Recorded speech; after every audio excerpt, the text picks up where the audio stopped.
আসসালামু আলাইকুম সবাইকে। এসএসসির বাচ্চা কাচ্চারা আজকে একটা সুন্দর একটা কোশ্চেন সলভ করব এসএসসি চলবিদ্যুৎ থেকে। চলো দেখি। তো এরকম সার্কিট যদি আমাদের দেয় যে এটা এ প্রান্ত এটা বি প্রান্ত, আমাদের চাইছে কি তুল্য রোধ কত, ঠিক আছে? যদি এরকম কোশ্চেন দেয় আমরা এদিকে আগে তাকাবো। এটা যদি আমার এ প্রান্ত হয় তাহলে রোডটা এদিক দিয়ে যাইতেছে, এদিকটা এ প্রান্ত, এটা এ প্রান্ত, তাহলে কি এখানেও আমার এ প্রান্ত, তাহলে এটাও কি এটাও আমার এ প্রান্ত। এখন আবার এটা যদি বি প্রান্ত হয় তাহলে কি এটাও বি প্রান্ত, এদিক দিয়ে কি আসতেছে, তাহলে এটাও আমার বি প্রান্ত।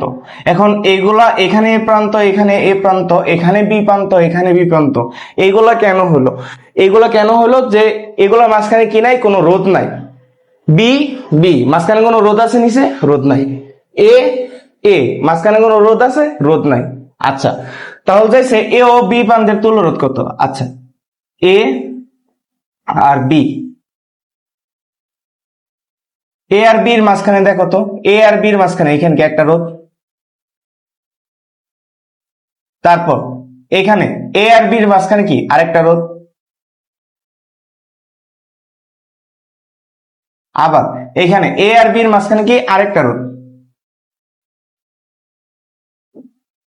আচ্ছা, তিনটা কিসে আছে এখন? তিনটা আছে কিসে? সমান্তরালে। তাহলে এটা কত ওহম?